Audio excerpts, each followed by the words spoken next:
Moi, Baba Mal, je suis panafricaniste. C'est pourquoi je regarde et je suis Amani TV. C'est la télé du continent africain. Suivez Amani comme moi. Merci. Mesdames et messieurs, bonsoir. Bienvenue sur les antennes de Amani TV pour ce nouvel épisode de votre série spéciale Panafricanisme. Je suis Hamza Boukari Yabara, historien, auteur de l'ouvrage Africa Unite, une histoire du panafricanisme. Comme nous l'avons vu lors des deux précédentes émissions, les femmes ont joué un rôle très important dans l'histoire de la libération et de l'unité africaine. Elles ont été parmi les premières résistantes à l'esclavage et à la colonisation, et elles vont également jouer un rôle essentiel dans le cadre de l'essor des mouvements nationalistes et indépendantistes au milieu du XXe siècle. Aujourd'hui, nous allons donc nous intéresser à quelques-unes de ces grandes femmes qui ont fait l'histoire des indépendances et qui ont souvent été des chevilles ouvrières de différents mouvements qu'elles ont réussi à connecter entre elles. L'une des plus importantes, et c'est à elle notamment que nous devons une grande partie de ce que nous appelons l'Organisation panafricaine des femmes, nous vient du Mali. Elle a été sage-femme malienne à Bamako puis à Dakar. Son nom est Awa Keïta. Awa Keïta donc, étudie la médecine et devient ensuite infirmière sage-femme, donc au Mali puis au Sénégal dans le cadre de l'Empire colonial français, l'Afrique occidentale française. Un élément très important dans son parcours est, au lendemain de la Seconde Guerre mondiale, son adhésion au Rassemblement démocratique africain créé en octobre 1946 à Bamako. Effectivement, tous les mouvements indépendantistes et nationalistes et les partis politiques créés au lendemain de la Seconde Guerre mondiale, qui vont lutter dans le cadre des indépendances, vont être composés de femmes et notamment des sections féminines. Et dans le cadre du Rassemblement démocratique africain, Awa Keïta, du fait notamment de ses activités de sage-femme, est amenée à se déplacer dans différents endroits de l'Empire colonial français. Et donc à chaque fois, elle va ouvrir des sections féminines du RDA et elle va surtout assurer la propagande de ce parti interterritorial qui, au début de son existence, prône une véritable indépendance de l'Afrique. Awa Keïta sera, en 1959, la première africaine élue dans une assemblée législative. Un peu plus tard, au lendemain de l'indépendance du Mali, donc le Mali qui d'abord prend une indépendance dans le cadre de la fédération du Mali avec le Sénégal, puis rompt cette fédération pour assumer pleinement sa souveraineté. Donc dans le cadre du Mali de Modibo Keïta, Awa Keïta sera notamment en charge de la rédaction en partie du Code du mariage et de la tutelle du Mali, instauré en 1962. Cette même année, le 31 juillet 1962, elle est l'une des organisatrices principales de cette conférence des femmes africaines qui réunit des femmes de l'ensemble du continent africain à Dar es Salaam et que nous célébrerons à la fin donc, de ce mois de juillet. Par la suite, jusqu'à son décès en 1980, Awa Keïta va voyager, notamment en Chine, en URSS, en Corée du Nord, au Vietnam et dans tous les pays dits progressistes et révolutionnaires africains. Elle nous laissera une autobiographie dans laquelle elle raconte son parcours particulièrement riche et inspirant pour l'ensemble des femmes africaines d'aujourd'hui. Awa Keïta n'était pas seule. Autour d'elle, on retrouve un certain nombre de femmes qui vont jouer des rôles essentiels. Dans le cas, par exemple, du Rassemblement démocratique africain, on pourrait citer le cas de Marie Corée. Marie Corée, qui a été la présidente du comité des femmes du Parti démocratique de Côte d'Ivoire, le PDCI, et qui était notamment à la tête de cette fameuse marche sur Grand Bassam en décembre 1949, qui visait tout simplement à libérer les prisonniers politiques de l'administration coloniale française. Et donc les femmes au niveau du RDA et dans les différents partis politiques de l'époque, ont toujours constitué des forces prêtes à se mobiliser sur le terrain. Une autre figure essentielle, je dirais, de la libération africaine est Jeanne Martin Cissé. Jeanne Martin Cissé est née en 1926 d'un père qui est employé dans les postes et les télécommunications et d'une mère qui, comme Awa Keïta, est sage-femme. Donc l'activité de sage-femme est en Afrique coloniale une activité qui a un sens politique. Donner la vie dans l'empire colonial a un sens politique. Et la question de la maternité fait partie des véritables enjeux d'émancipation des femmes et des populations africaines. Alors, Jeanne Martin Cissé va s'inscrire dans cette nouvelle tradition de l'école coloniale avec la mise en place de l'école des filles de Rufisque. Donc on a l'école normale William Ponty qui forme les administrateurs coloniaux. Et puis on a dans le cadre de la colonisation des premières écoles pour femmes qui s'ouvrent, notamment celle de Rufisque.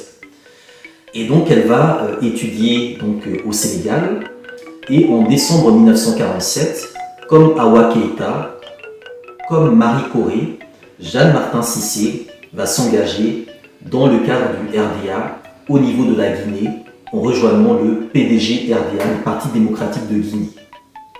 Elle ira ensuite vivre quelques années au Sénégal, entre 1949 et 1958, où elle épousera d'ailleurs un ressortissant sénégalais.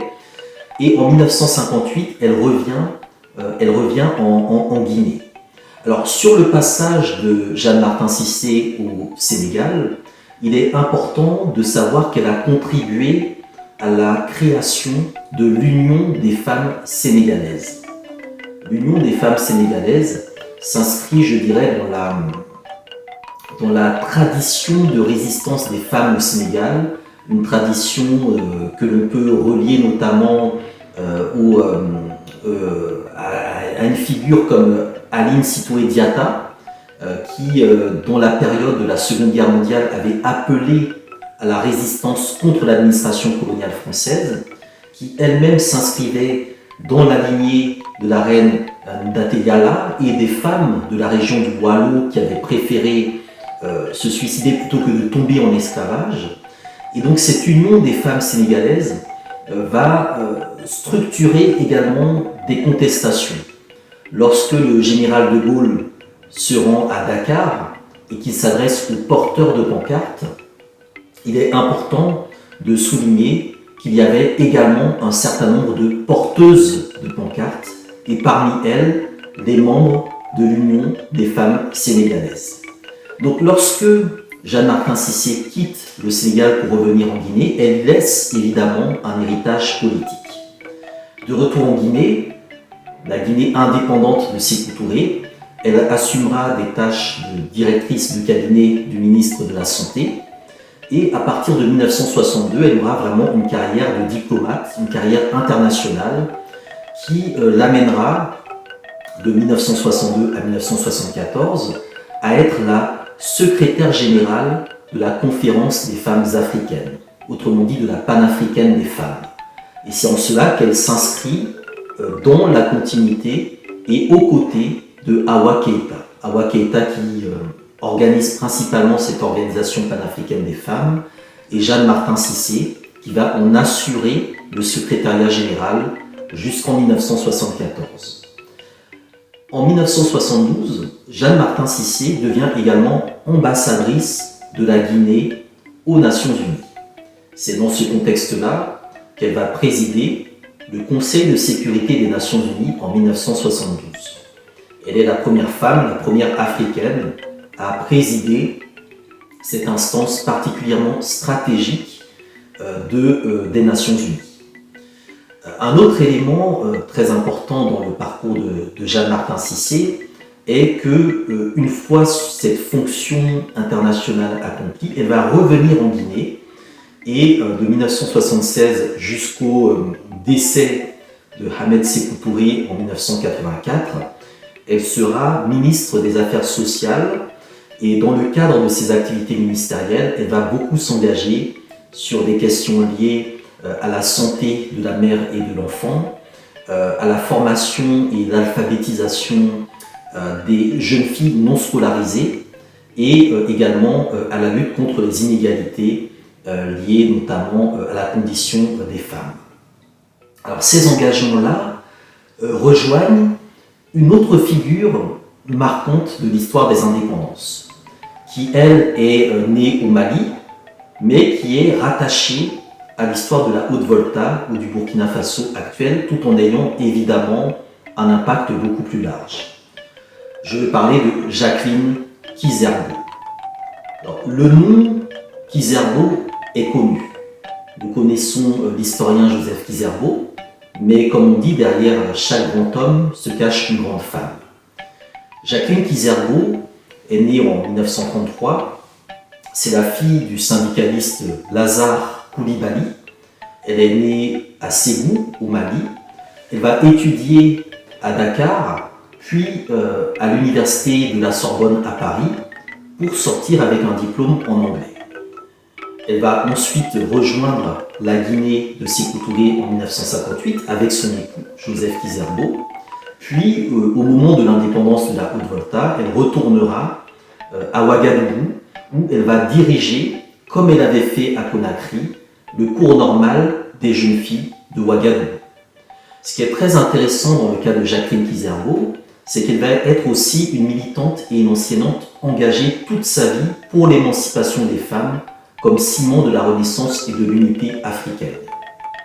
En 1966, le 3 janvier, lorsqu'il y a une insurrection populaire qui amène à la chute du gouvernement de Maurice Yaméogo, Jacqueline Kizerbo mène dans les manifestations des groupes de femmes qui réclament justement un changement de politique. Et donc dans ce contexte-là, elle va fonder l'entraide féminine voltaïque et faire en sorte que les femmes dans l'histoire de la Haute-Volta, dans l'histoire du Burkina Faso, constituent une force politique. La référence à Jacqueline Kizerbo est très importante parce que généralement, lorsque l'on évoque la condition féminine ou l'émancipation des femmes au Burkina Faso, on se contente de faire référence au capitaine Thomas Sankara, dont on sait que la politique a été très importante justement dans l'avancée des droits des femmes. Mais il est important de souligner qu'avant Thomas Sankara, Jacqueline Kizerbo et l'entraide féminine voltaïque ont fait un travail pour mettre en place justement des structures permettant aux femmes de jouer pleinement leur rôle dans la construction de la nation burkinabé et dans l'émancipation de l'Afrique. Une autre figure, peut-être plus atypique, et là nous allons vers l'Afrique centrale, est Andrée Blouin. Andrée Blouin, elle est née en 1921 en République centrafricaine d'un entrepreneur français âgé d'une quarantaine d'années et d'une jeune femme africaine à peine pubère qui n'avait que 14 ans. Donc elle s'inscrit dans cet historique particulier des enfants métis nés de la colonisation et dont le positionnement est toujours un peu compliqué. Ce qui est intéressant aussi dans le cas d'Andrée Blouin, c'est qu'il va être élevé aussi dans un orphelinat à Brazzaville. Donc né en République centrafricaine, élevé dans son adolescence à Brazzaville, elle va ensuite circuler dans plusieurs parties de l'Empire colonial français en Afrique centrale. Un élément va constituer sa prise de conscience sur les questions anticoloniales. C'est le décès de son fils René, du paludisme, par refus des médecins de lui administrer de la quinine. Et donc Andrée Blouin, marqué par l'injustice de la colonisation, va s'engager contre la loi coloniale qui interdisait de donner de la quinine aux enfants et aux colonisés. Et donc c'est dans ce contexte-là qu'elle devient vraiment une militante active et engagée. En 1957, en parallèle à sa vie privée, elle va rejoindre la Guinée où elle va s'engager au sein du PDG RDA aux côtés de Sékou Touré. Étant considérée comme ressortissante française, elle fait partie des personnalités expulsées par l'administration coloniale en représailles à leur soutien à Sékou Touré.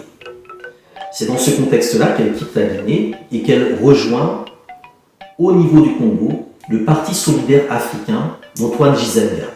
Et c'est dans le cadre de son militantisme au Congo qu'elle va fonder le mouvement féminin pour la solidarité africaine, réunissant jusqu'à 40-45 000 femmes dans le soutien au mouvement indépendantiste et notamment au mouvement national congolais, le MNC de Patrice Emery Lumumba.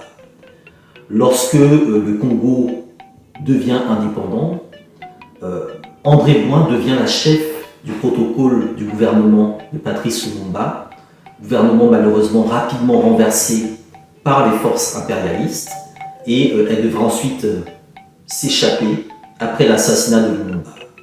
Donc jusqu'à la fin de sa vie au milieu des années 80, elle circulera dans différents espaces marqués par les luttes anti-impérialistes et anticolonialistes. Donc ces différents portraits, ces différentes figures de femmes montrent quelque part le rôle que des personnalités, des individualités ont joué, mais aussi la manière dont ces individualités féminines s'inscrivent dans des collectifs politisés qui généralement sont incarnés par des hommes, le PDG RDA de Sékou Touré, le PDCI RDA de Houphouët-Boigny, l'Union soudanaise RDA de Modibo Keïta, le MNC de Patrice Lumumba, et donc derrière toutes ces figures masculines qui vont être ensuite présentées comme les pères de l'indépendance, les pères de la nation, nous avons donc un grand nombre de femmes qui ont joué un rôle essentiel. Au niveau de la diaspora, on peut citer aussi le cas de Solange Faladé, qui est une étudiante dans les années 50 et qui va notamment être la première présidente de la Fédération des étudiants d'Afrique noire en France, la FIANF. Solange Faladé étudie notamment la psychanalyse, elle sera proche de Jacques Lacan, c'est elle qui va en partie reprendre l'école de Lacan et qui va fonder aussi au Sénégal, au début des années 1980, l'école freudienne de Dakar.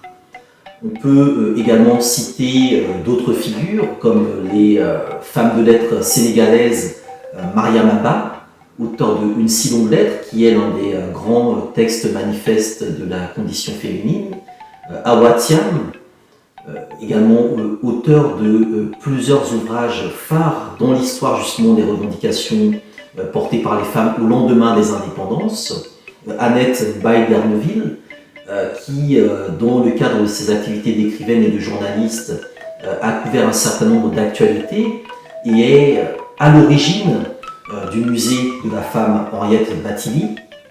Et puis, pour terminer, citer le cas de Géraldine Faladé, qui est la sœur de Solange Faladé.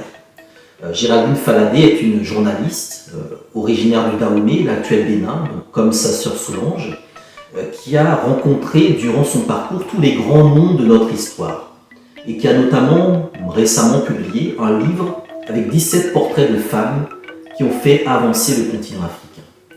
Et donc ce qui est très intéressant, c'est de rappeler que toutes ces figures féminines, Awa Keïta, Jeanne-Martin Cissé, Jacqueline Kizerbo, André Blouin, Solange Faladé, Mariam Abba, ont toutes laissé des écrits que nous devons aujourd'hui mettre dans le cadre de l'enseignement scolaire vis-à-vis de nos enfants, de nos jeunes garçons et de nos jeunes filles, pour qu'ils aient une diversité des modèles et des expériences de lutte qui ont été menées dans l'histoire contre la domination coloniale et pour l'unité africaine. Donc aujourd'hui, nous nous sommes principalement attardés sur des figures du continent africain qui ont joué un rôle stratégique au tournant des indépendances. Nous aurions pu en citer beaucoup d'autres. On aurait pu citer le cas de Bibi Titi Mohamed, au niveau notamment de la Tanzanie, qui a été l'une des figures essentielles du mouvement de la Tamu de Julius Nyerere. Nous citerons également ultérieurement le cas de Winnie Mandela et des femmes de l'ANC qui ont joué un rôle essentiel également dans les luttes sur le continent africain. Les femmes également des mouvements de libération de Guinée-Bissau, d'Angola, du Cap-Vert, du Mozambique, que nous évoquerons également par la suite. Et bien évidemment aussi des femmes engagées de la diaspora africaine et afro-américaine qui ont joué également en parallèle aux femmes du continent africain dans les années 50-60 un rôle structurant dans l'émancipation des peuples noirs. C'était donc l'épisode de spécial panafricanisme, le 3e épisode, consacré donc à cette épopée des femmes dans l'histoire du panafricanisme et dans le cadre des luttes pour l'émancipation de l'Afrique, épopée qui va nous mener jusqu'à la fin du mois de juillet et début du mois d'août vers cette journée internationale de la femme africaine. Je vous remercie encore une fois pour votre assiduité à notre émission spéciale panafricanisme. Tous mes remerciements évidemment à l'équipe d'Amani TV et partenaires pour la diffusion de ce programme qui est très important pour la conscientisation de notre jeunesse. Et je me permets de vous souhaiter une très bonne soirée et de vous donner rendez-vous la semaine prochaine pour un prochain numéro de spécial panafricanisme.